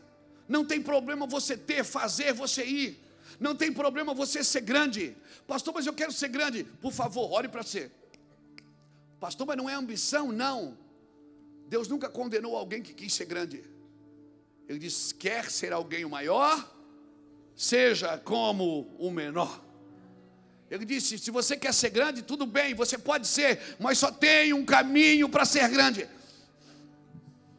É ser servo de todos. Deus não te condena por querer ter, por querer fazer. É que o administrador é diferente de um pai. O administrador, o administrador, ele crê que tem que ter pessoas que correspondem a ele um processo de resultados. O pai não. O pai não pensa assim somente. O pai respeita o processo que chegará a um resultado. Mas ele respeita o processo. Respeita. Ele deixa claro para o filho que é mais importante a caminhada do que ele vai se tornando no caminho, do que aquilo que ele quer fazer. Então, irmão, anota aí. Se você começar a perceber que do seu lado as coisas estão transicionando, não se assustem. Elas fazem parte daquilo que Deus tem. Amém? Elas fazem parte. É mais importante você ter um pai que te dê destino do que você ter um administrador que te ensine a fazer. Não é só fazer, irmãos. É o que eu estou me tornando por aquilo que eu estou fazendo. Ele diz, olha, sabe para quê? Sabe o que eu vou entregar para esse Eli aqui? Eu vou entregar a chave da casa de Davi. Porei sobre os seus ombros a chave da casa de Davi. Agora você imagina, se a chave é para carregar no ombro, você imagina o tamanho da porta. Que chave é essa, irmão, que Deus quer entregar para essa liderança que está nascendo? E quando eu falo liderança que está nascendo, eu não estou falando para os jovens, irmãos. Porque tem gente com 50 anos, 60 anos e está começando. Esse começo não tem a ver com a idade cronológica. Tem a ver com o entendimento. Eu entendi algo e por isso eu vou começar. Moisés entendeu só com 80 anos. E Deus começou com ele. O jovem Noé, com 600 anos, começou o navio. Aí você diz, pastor, eu já estou velho, pastor. Passando o tempo. Não, irmão. A maioria dos homens e das mulheres que Deus usou nas escrituras foi depois dos 40, dos 50, dos 60. Fica tranquilo aí, coroa, vai dar certo. Fica tranquilo aí, Deus vai te pegar. Fica tranquilo. Vai pegar mesmo. Agora nós precisamos amadurecer. Porque maturidade não vem com os anos, vem com os danos. Maturidade vem com o quanto você já se arrebentou e recomeçou. Como diz o profeta Rocky Balboa. Em um dos seus filmes ele diz que o importante não é o quanto você bate, mas é o quanto você suporta apanhar. Então entenda, dá tempo da gente recomeçar e para fazer algo evidente para o Senhor. Noé começou com 600 anos. Você só não pode perder no caminho o destino do que você está fazendo. Você é um mordomo. Imagina, Noé começou todo dia. Todo dia Noé pega um machado. Não sei se era machado, se era serra-fita, não sei. Ele entra na floresta e derruba uma árvore. E vai amontoando árvore, vai amontoando. Um navio que ele nunca viu. Numa terra que nunca choveu. Ouviu um Deus que ele não conhecia, que ele nunca via. Agora ele tem que convencer os filhos. Ele tem que convencer os filhos que a obra é de Deus. Eu fico imaginando os meninos conversando. Meu Deus, será que o pai está bem? Será que o pai não está com problema? Todo dia Noé vai empilhando madeira atrás de casa para fazer a arca. Aí um dia chega um vizinho e diz, Noé, arruma uma tábua dessa para me fazer uma mesa lá em casa. Noé diz, pode pega ali na pilha. Passam uns 10 anos, chega alguém e diz, Noé, você não arruma umas madeiras dessa para mim, vende para mim, eu estou reformando a casa. Noé diz, não, pode pegar, reforma ali. Depois a gente acerta o preço. Daí Noé tem uma brilhante ideia. Ele sabe o que eu vou fazer? Eu vou abrir uma madeireira. Pois é, eu vou vender madeira para esse povo. E aí agora Noé abre uma madeireira e se torna o maior madeireiro da região. E esquece por que ele entrava na floresta para cortar a árvore.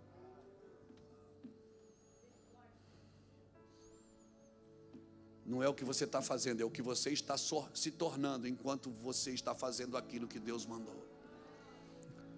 Pastor, mas Noé levou 100 anos para construir a arca. Não, foi Deus que levou 100 anos para construir um Noé.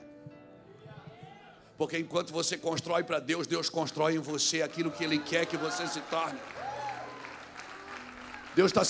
Você tem que se tornar aquilo que Deus te chamou para ser. Porque a arca não vai impressionar Deus. Vai impressionar Deus é o que você está fazendo com aquilo que Deus mandou. E percebam, eles eram 4 casais. Os 3 filhos de Noé e as 4 esposas. E em 100 anos ninguém gerou filho lá. E a Bíblia diz que eles só geraram filhos depois que eles saíram da arca. Então Deus lhe deu os filhos e filhas. Por quê? Porque eles estavam trabalhando em algo coletivo. E quando você trabalha em algo coletivo, Deus não permite você gerar em algo pessoal. Se você trabalha para o corpo, entenda isso. Tem gente que o seu serviço vai enriquecer o outro e você não cresce. A sua palavra vai abençoar o outro e com você não dá nada. Às vezes eu oro para um empresário e libero uma palavra e digo, Deus vai fazer assim, assim. Meu irmão, em um ano o cara ganha milhões. Eu digo, por que o senhor não deu para mim esse dinheiro? Qual é o problema? Por que o senhor não deu para a gente? Nós tínhamos feito... Não, porque esse não é o seu trabalho. Então nós precisamos entender o que nós estamos nos tornando. Com aquilo que nós estamos fazendo. Que tipo de mordomo nós estamos nos tornando. Que mesa nós estamos servindo. Se ele disse, olha, Eliaquim, eu vou te dar a chave da casa de Davi. Que chave é essa, irmão? É um entendimento que Davi teve, que outro rei não teve, de adorar o Senhor acima de tudo. Davi diz no Salmo 143, bendito é o Senhor que adestra as minhas mãos para a peleja e os meus dedos para a guerra. Davi lutava com 2 instrumentos. Quando ele lutava com homens, era com uma espada. Quando ele lutava com demônios, era com uma harpa. Quando ele saía para a guerra, ele guardava a harpa e pegava a espada. Quando ele ia adorar a Deus, ele guardava a espada. Que não precisa pregar para Deus. Para Deus, pregador, você não prega, você só adora. Por isso ele diz, bendito é o Senhor que adestra as minhas mãos para a peleja e os meus dedos para a guerra. Quando ele guerreava com demônios, os demônios que estavam em Saul saíam. Os demônios que estavam na nação saíram. Por favor, não saia para a peleja sem entender que você foi chamado para essa guerra. E ele disse, se você for um Eliaquim, eu vou te dar a chave da casa de Davi, vou colocar sobre os seus ombros. A chave que ele deu para a igreja de Filadélfia no capítulo 3 de Apocalipse. Tu que tens a chave de Davi, que abre e ninguém fecha, e que fecha e ninguém abre. Oh meu Deus! Adoração tem o poder de fechar lugares e abrir lugares, irmãos. A chave que abre ninguém fecha, e que fecha ninguém abre. E tu serás, sabe como? Uma estaca firme de honra. Uma estaca firme e um trono de honra. Trono de honra. Não é atitude de honra. Você vai ser um lugar estabelecido de honra. Amém? Como é que eu vou lidar com a honra, pastor? Deus está me honrando, pastor. Deus está me honrando. Você não vai aprender a lidar com o reino dos céus sem aprender a lidar com o reino das trevas também. E você não vai aprender a lidar com a honra sem aprender a lidar com a desonra também. Por isso, antes de qualquer honra sobre a sua vida, aprenda a lidar com a desonra. Você vai passar por ofensas. Você vai passar por calúnias. Você vai passar por dificuldade. Até te humilhar. Deus gosta de te humilhar. Por causa do nível de honra que você precisa viver. Para que quando a honra chegar, você não tome ela para você. E qual é o segredo, pastor, para a gente não ficar soberbo com a honra? É transferi-la ligeiro. Passa ligeiro o que Deus te entregou. Passa ligeiro o que Deus te entregou. Amém? Fique firme, pastor. Fique firme, o que Deus tem para você ninguém pode te dar. É só Deus quem pode te dar. Não espere isso de outro lugar. Eu não sei quanto a você, eu estou muito entusiasmado com esse avivamento. Tem coisas que Deus fala para mim lá no quarto, mas tem coisas que Deus só fala quando a gente está em grupo. Porque tem coisas que Deus só fala quando nós estamos reunidos em corpo. Homens de Deus não usam a palavra problema, eles usam a palavra desafio. Nós temos um novo desafio. Para uns é problema, mas para você que está crendo, crescendo e caminhando, é um grande desafio. Então continue nesse desafio. Porque todo problema, todo desafio é visto como um novo nível para crescer. Entra nesse lugar, meu irmão. Eu sei que palavras como essa chocam a gente. Chocam. Eu, quando recebo, eu fico muito feliz de estar recebendo uma revelação. Mas eu sei que aquilo vai passar por mim. Vai me ferir. Vai selar meu coração. E eu vou ter que falar sobre isso. Amém? Então não tenha medo da crise. O mundo passou por uma crise agora. Eu vou te falar uma coisa. E a crise, ela identifica os dispostos. Mas ela só abençoa os preparados. A crise, ela não abençoa os dispostos, ela abençoa os preparados. Ela identifica quem está disposto, mas ela só abençoa quem está preparado. Por quê, pastor? Pega fogo lá na sua casa. Você está disposto a apagar, não está? Mas você vai ligar para quem? Você vai ligar para o bombeiro, porque embora você esteja disposto a apagar, eles estão preparados para apagar. Então, querido, nós precisamos nos preparar para aquilo que está por vir. Entendendo que Deus quer fazer coisas possíveis e impossíveis, mas Deus não vai fazer se não for necessário. Deus não vai fazer se não precisar fazer. A ideia de Deus é, precisa. Então Deus vai fazer o que é útil, o que é necessário, não vai fazer porque eu quero. Eu preciso caminhar nessa unção. Entenda isso. A liderança é isso. E por que eu tenho que me levar a minha cruz? Eu sou um pastor. As pessoas precisam ver a cruz dos seus ombros, até que ela seja trocada por uma chave. As pessoas precisam ver que eu me identifico com o Cordeiro que triunfou no sofrimento. Eu me identifico com o Cordeiro que triunfou no sofrimento. Eu não estou levantando nesses dias pelo mundo altares de protesto. Eu estou levantando nesses dias altares para adorar a Deus. Até porque, como eu disse no começo, nós somos proclamantes, não somos protestantes. Mas agora, eu e você precisamos estar desprendidos e abertos para aquilo que Deus vai fazer. Talvez o que Deus vai fazer vai chocar você, porque você não está acostumado com isso. E eu sei, para quem tem mais de 50, ver Deus se movimentar de outra forma, não é a forma que a gente aprendeu, é muito difícil. E eu também preciso tomar conta. Por quê? Você lembra daquela menina de Atos capítulo 16, versículo 16? Você lembra daquela menina que ia atrás de Paulo e Silas? Paulo e Silas iam a caminho da oração e a menina ia atrás, dizendo: ó, que homens abençoados, ó, que homens de Deus, ó, que glória, ó, que unção. Passou um dia, passou 2, passou 3, passou 4. Ela estava falando alguma mentira? Não, ela estava falando coisas verdadeiras. Mas Paulo para e repreende e diz: cala-te, Satanás. Esses homens de Deus é uma luta. Porque eles abençoam os que os perseguiam e repreendiam os que elogiavam. Mas deixa eu te falar uma coisa, preste atenção. A menina de adivinhação, ela falava verdades, falava ou não falava? Mas o espírito que regia ela era o espírito de engano. Irmão, a bênção e a ostentação são parecidas demais. A bênção de Deus é muito parecida com a ostentação. Elas vestem a mesma roupa, mas elas só têm espíritos diferentes. Eu e você precisamos cuidar. Nós não temos um ministério apostólico. Eu sou um apóstolo. Os apóstolos daquela época, eles não enviavam, eles iam. Eles iam e davam a sua vida em resgate a todos. Eles compravam a briga, eles pagavam a conta. O Rafael citou aqui, e é assim que eu sou mesmo, irmão. É assim que eu sou. Eu sou desse jeito. Quando eu vou para algum lugar, eu não espero ninguém me pagar passagem, não. Eu compro e vou.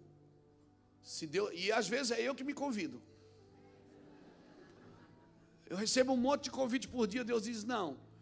E depois eu digo, eu vou. Pai, Deus está soprando para a gente ir em tal lugar. Eu preciso ir aí. Eles ficam apavorados. Não, tá, vamos ver. Eu digo, não, já está tudo certo. Nós já compramos nossos tickets, já vimos o nosso hotel, já vimos a condição que nós vamos fazer. Fica tranquilo. Eu já fui em lugares que eu voltei para casa e disse, meu Deus, como é que eu vou pagar essas passagens? Mas Deus sempre dava jeito, porque se Ele mandou fazer, Ele paga a conta.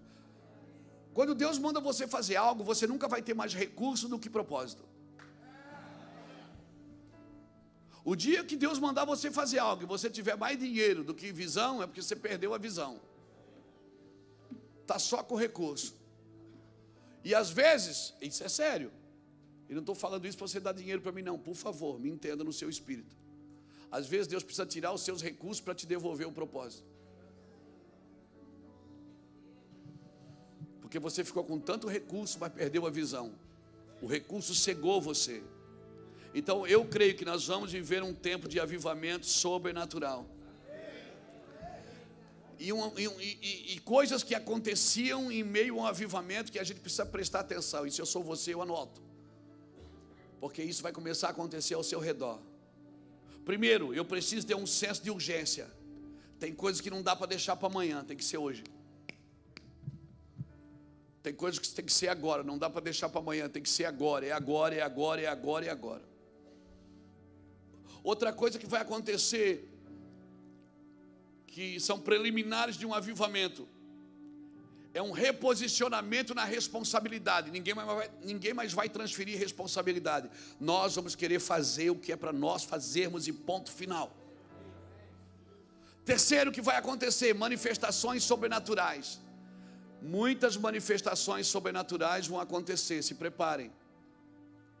Quando tiver alguém doente perto de você, peça para orar. E se não curar, eu já orei por gente morta.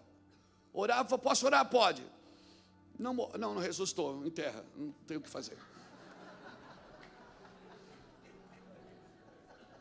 Mas um já deu certo.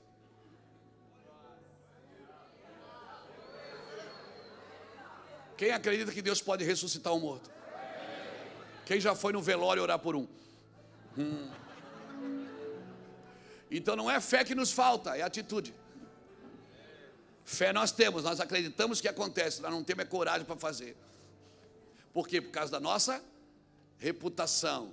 Esse aí é aquele pastor que orou e não ressuscitou. O problema é a reputação que você quer proteger ela. E aí, porque você quer proteger, você não se encarna na mensagem. Deus mandou Isaías andar com as nádegas de fora por 3 anos para mostrar para Israel que ela estava nua. Deus mandou Oséias casar com uma prostituta, gerar filhos com ela e depois devolver ela para a prostituição. E depois pegar ela de volta para mostrar para Israel que, embora ela sendo desviada, Deus a amava.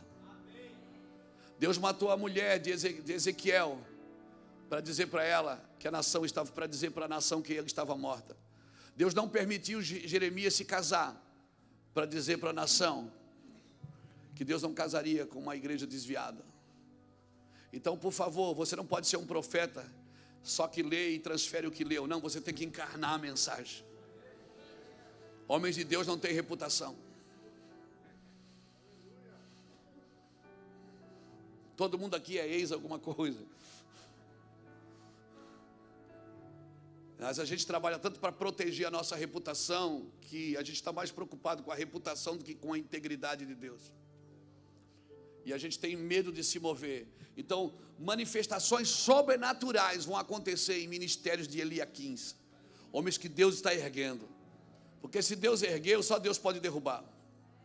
Fique tranquilo, isso ninguém pode tirar de você. Outra coisa que vai acontecer num avivamento, vai acontecer um reabibliamento. Ninguém mais vai falar do seu coração, nós vamos falar do que está escrito, do que Deus disse. Assim diz o Senhor e ponto final. Amém? Reabibliamento. Outra coisa que vai acontecer que na preliminar de um avivamento, vai acontecer uma humildade no processo de unidade. Nós vamos entrar em relacionamentos descalço, não de sapato alto.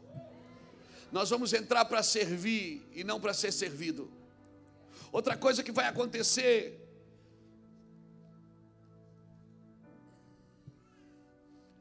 diagnósticos precisos. Eu e você vamos saber diagnosticar o que é de Deus e o que não é. E tem coisas que não é de Deus. E Deus vai dizer para você: cuide disso, ajude essa pessoa. Aí você diz: não, mas eu não vou ajudar. Deus diz: ajude. Ele é um bom homem, é uma boa pessoa, só está fazendo coisas erradas. Então não terceirize para outras instituições a responsabilidade que é da igreja e é sua. Não terceirize a educação dos seus filhos. Não terceirize a justiça social. Não terceirize a obra social. Não terceirize a estabilidade da família. Amém? Pastor, mas está difícil demais. Eu te pergunto: o que derrubou as muralhas em Jericó? Foi o grito do 7º dia ou foi o silêncio dos 6 dias anteriores?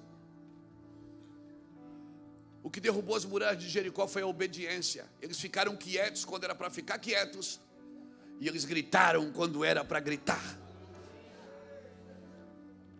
Então eu e você precisamos discernir. Talvez esse seja o maior dom de Deus, é discernir e deixar que Deus resolva, irmãos. E quando a muralha caiu, o que aconteceu? Uma família que estava dentro do propósito de Deus, a família de Acã, se perdeu, foi para fora. E a família que estava fora, a família de Raabe, veio para dentro. Num avivamento, muita coisa que você pensa que é de Deus vai se perder, e muita coisa que você pensa que não é de Deus vai se estabelecer e vai crescer em nome de Jesus. A medida quem vai colocar é o Senhor Jesus. Amém? Ah, mas já foi assim, eu já fiz isso há 20 anos, não importa. Abraão chegou na terra, desceu para o Egito. Isaac, Deus disse para ele: não desça ao Egito. Para Jacó, Deus já disse: vai para o Egito com teu filho. O que aconteceu numa geração anterior nem sempre é padrão para a geração seguinte. Deus movimenta as formas de fazer. Deus movimenta o jeito. Alguém me falou esse dia assim: pastor, eu lembro que o senhor ia nas conferências. A pessoa falou assim para mim: pastor Luiz, eu lembro quando Deus te usava. Eu quis morrer, né, irmão?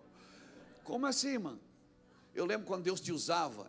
Eu lembro que você vinha assim na beirada do altar e você fazia assim, ó: receba. E blá, blá, blá, blá, caía todo mundo, pastor. Eu digo: eu lembro disso também. Parou assim: ô pastor, por que as pessoas não caem mais na unção? Eu disse: porque agora Deus está derrubando elas por dentro, quebrando conceitos, resgatando princípios e restaurando valores. Elas vão começar a cair de novo, fica tranquilo, porque agora elas não vão cair mais. Ninguém vai precisar botar a mão na cabeça e empurrá-las. Elas vão se jogar. Ela começou a chorar e disse: verdade, né, pastor? Eu digo: irmãos, porque muita gente caiu aqui fora, mas se ergueu por dentro, em soberba, em orgulho, em prepotência. E agora Deus está derrubando a gente por dentro, para a gente se erguer por fora. Amém, irmãos? Padrões são padrões, formas são formas, performances são performance. Mas aquele que faz a vontade de Deus, ele permanece para sempre. Você é um pastor. Deus quer transicionar muitas coisas no mundo, e a minha oração é que você e eu não sejamos transicionados, nós sejamos estabelecidos. Que eu e você sejamos estabelecidos no propósito divino. Irmãos, lembra quando eu subi aqui hoje, o que eu falei para você? Eu disse: eu estou com várias mensagens aqui, mas eu preciso trazer uma. Eu estava com a mensagem para falar de unção para vocês. Mas quer saber, não é de unção que você precisa. Nós precisamos de discernimento. A unção, ela já está com você. O que você vai ser, vai ter e vai fazer já está com você. Amém? Pastor, mas eu ouvi a Deus quando eu cheguei aqui nessa terra 20 anos atrás. Acabou, filho. Aquilo foi há 20 anos atrás. Você tem que continuar ouvindo a Deus. Deus fala para Abraão: Abraão, mata teu filho. Abraão pega o menino, pega a lenha, leva tudo. Se ele não tivesse continuado ouvindo o seu Deus, ele mataria seu filho. Quando ele vai matar o menino, Deus diz: Abraão, não precisa mais matar o menino, agora eu sei que tu me amas. Tem coisa que você ouviu a Deus, mata o menino. E tem coisa que Deus diz: não mata mais.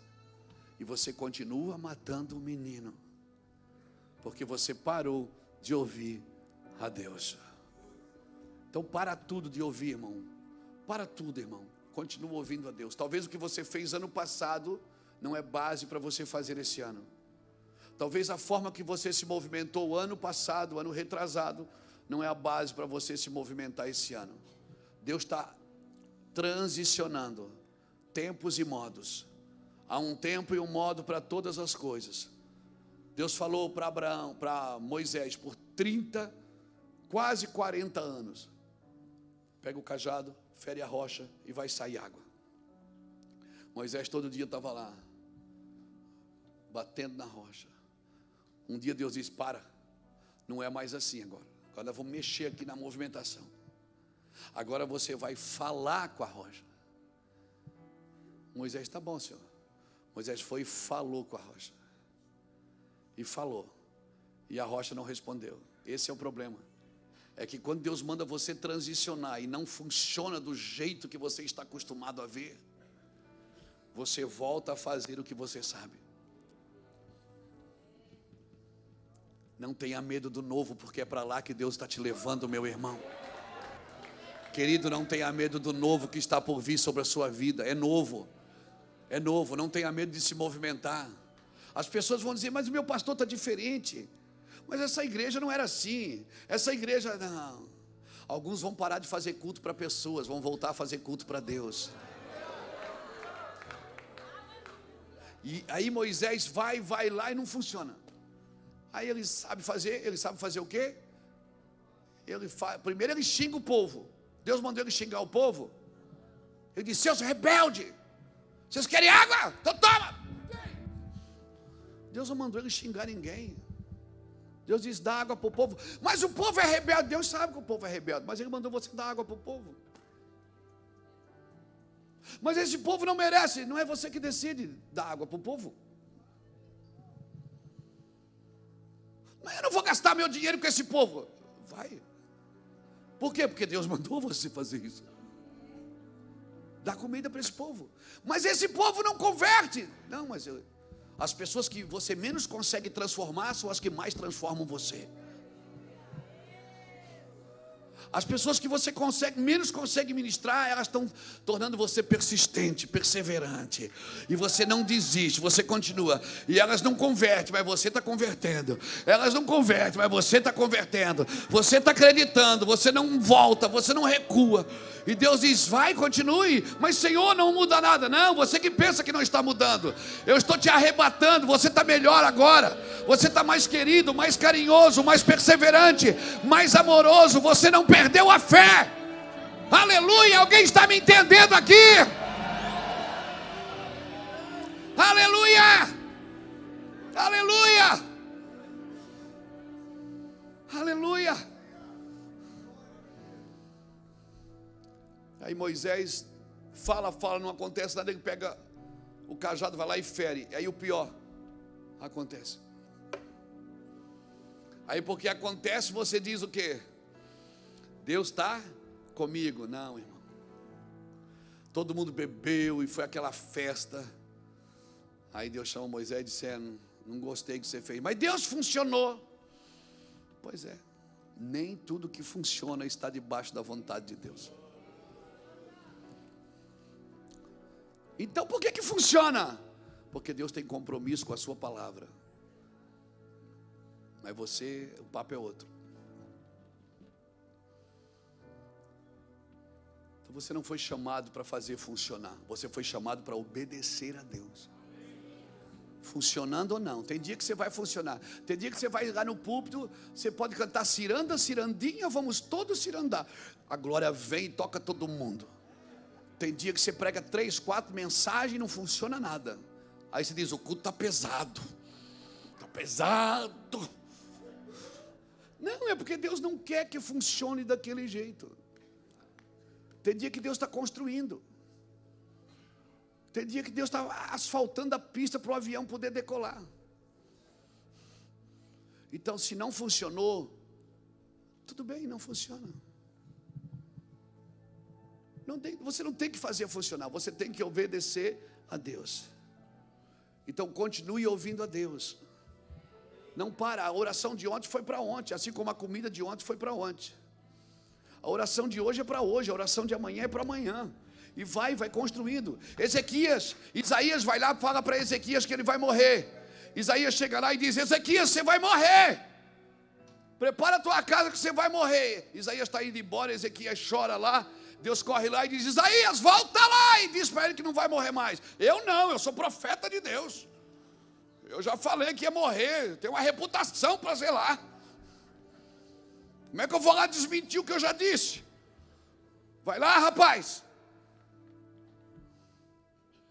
Deus tem compromisso com a obediência, não é com o que você está dizendo. Isaías volta lá e diz: Ezequias, Deus falou comigo lá na saída, só a sua. Deus mandou dizer que você não vai morrer não, viu? Fica aí mais uns anos. Ficou mais 15.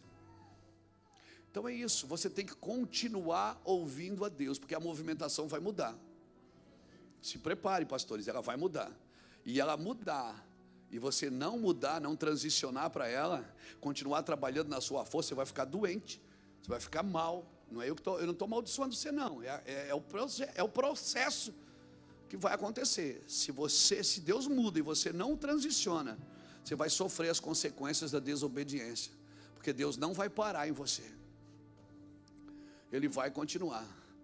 Sébina não cabe nesses dias nos projetos de Deus. Então tem algumas organizações religiosas que já saíram da ordem de Deus. Por isso, cuidado, as suas organizações, elas podem estar matando o que Deus não queria que matasse. Talvez você está levantando altares que Deus já derrubou. E talvez você está tentando derrubar altares que Deus mandou deixar de pé. Eu e você precisamos ouvir a Deus. Amém? Eu quero deixar essa palavra ao seu coração. De Sébina a Eliaquim, de homens que trabalhem na sua força e no seu vigor, para serem homens que Deus é que está erguendo. Se o Senhor quiser, vai dar. Se o Senhor não quiser, não vai dar. Irmãos, deixa eu te falar uma coisa para a gente terminar. A vida de Deus, você tem em Cristo. A vida da igreja você tem em Cristo, mas a missão você tem na realização. Então, a realização da sua vida está na missão, e a vida está em Cristo. Tem gente que está realizando, mas não tem mais a vida de Cristo. E tem pessoas que, para devolver a vida de Cristo, Deus vai ter que parar a realização. Vida da igreja e missão da igreja são coisas distintas. Vida e igreja e missão são coisas distintas.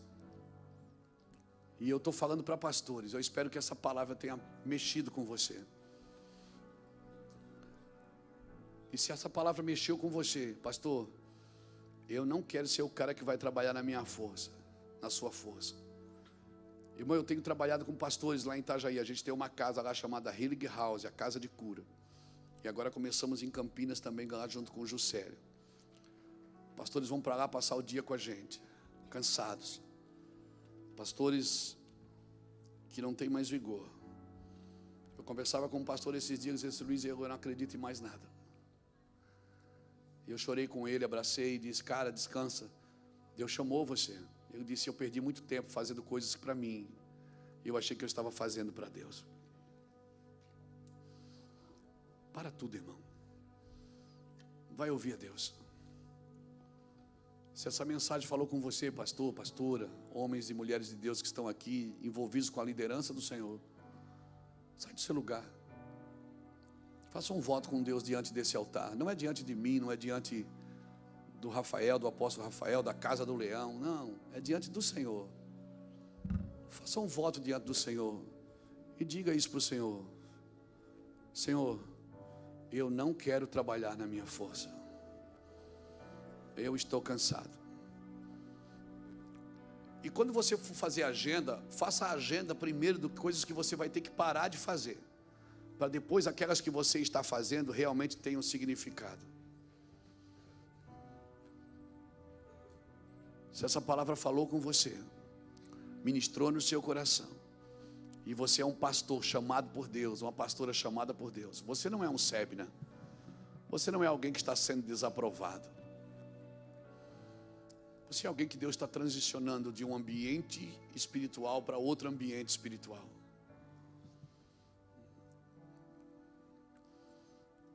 Irmão, a gente está vivendo o melhor momento do nosso ministério lá em Itajaí. A gente acabou de comprar uma terra enorme lá para construir uma mega igreja. Melhor, eu trabalhei por isso por 20 anos.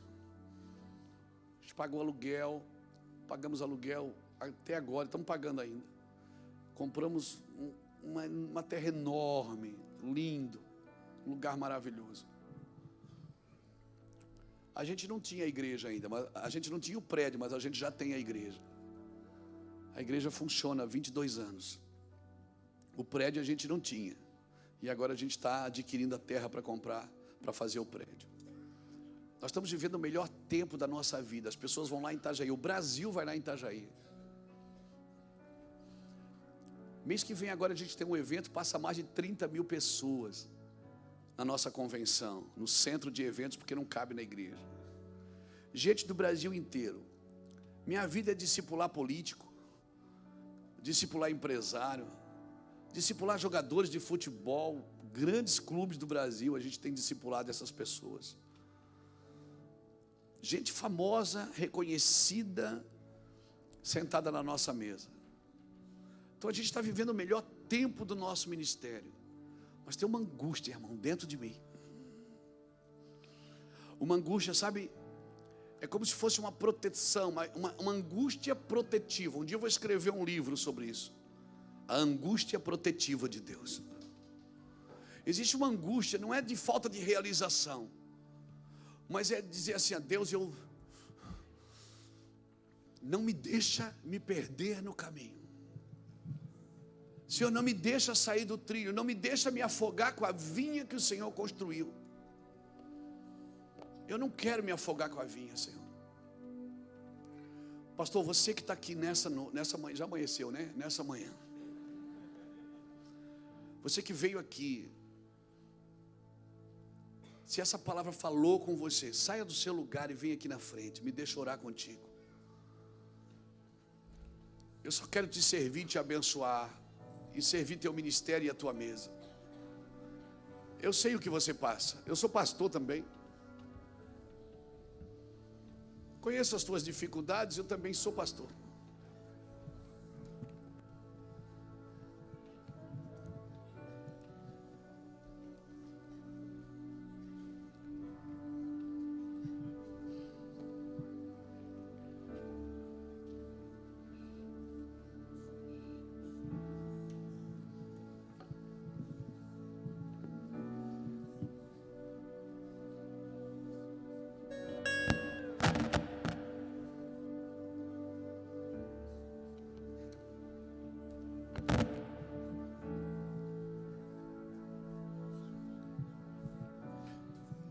Desistirás até que tenhas tudo. Meu coração é teu. Tu não desistirás até que tenhas tudo. Meu coração é teu. Tu não desistirás até que tenhas tudo. Meu coração é teu. Tu não desistirás até que tenhas tudo. Meu coração é teu. Venha ser um fogo dentro de mim. Venha ser a chama em meu coração. Venha ser um fogo dentro de mim, até que nos tornemos um.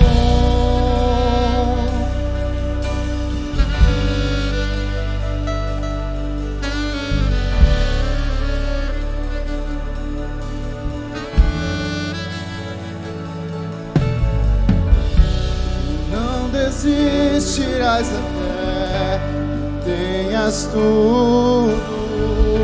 Teu coração é teu.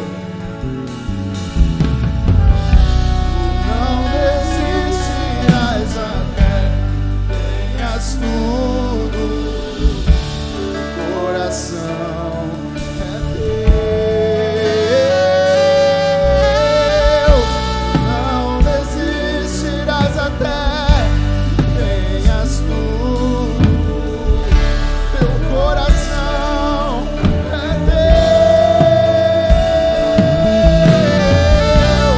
Venha ser o fogo dentro de mim. Venha ser a chama do meu coração. Venha ser o fogo dentro de mim, até que nos tornemos um. Venha ser o fogo dentro de mim. Venha ser a chama em meu coração. Venha ser o fogo dentro de mim, até que nos tornemos um. Venha ser o fogo dentro de mim. Venha ser a chama do meu coração. Venha ser o fogo dentro de mim, até que nos tornemos um. Ei! Glória ao nome de Jesus!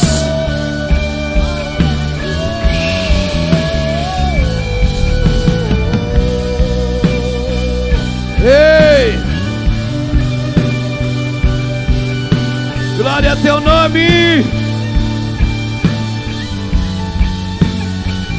Se abra o céu e o teu reino vem. Nossa fé está no nosso Deus. Que se abra o céu. Receba isso. Que o teu reino vem. Receba isso no seu espírito. Nossa fé está no nosso Receba isso no seu espírito. Receba isso no seu espírito em nome de Jesus. Receba isso no seu espírito. Receba isso no seu espírito. No nosso Sim. Que os céus fechados se abram. Teu reino venha mover. A nossa fé e esperança estão em Deus, grande Deus. Que os céus fechados se abram. Teu reino venha mover. Toque com fogo, Jesus. A nossa fé e esperança estão em Deus, grande Deus. Que os céus fechados se abram. Teu reino venha mover. Força, Deus. Dê a tua força a este homem. Dê a tua força a ele, Jesus. Que os céus fechados se abram. Teu reino venha mover. Dê a tua força a eles. A nossa fé e esperança estão em Deus, grande Deus. Que os céus fechados se abram. Teu reino venha mover. A nossa fé e esperança estão em Deus, grande Deus. Que os céus fechados se abram. Teu reino Toques com venha mover. fogo. A nossa fé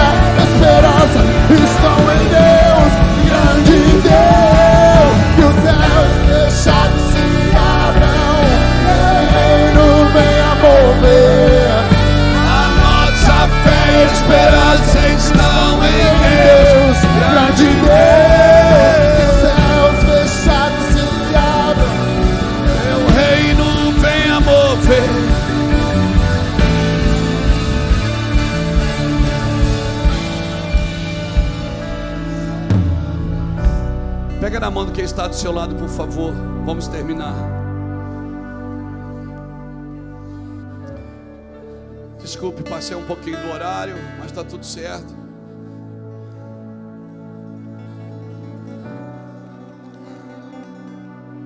Levante a mão dessa pessoa para cima aí, irmão. Fale para ela, diga: olha, deixa Deus pegar você. Deixa Deus te pegar. Porque eu prometo, diga para ele, eu prometo que eu não te solto até que o Espírito Santo possua você aqui nessa manhã. Receba isso no seu espírito. Receba isso no seu espírito. Receba no seu espírito em nome do Senhor Jesus Cristo. Receba essa palavra no seu espírito. Receba a força de Deus no seu espírito. Receba a glória do Espírito Santo no seu espírito. Seja cheio, cheio, cheio, cheio, cheio, cheio, cheio. Sim, receba no seu espírito agora, em nome de Jesus. Eu oro por um tempo de vida sobre a sua casa, sobre o seu ministério. Sim, Deus chamou vocês para fluírem. Fluam, fluam, fluam, fluam, fluam, fluam, fluam, fluam em Jesus. Fluam em Cristo, amém. Amém. Aplauda ao Senhor e solta o leão que está aí dentro. Solta.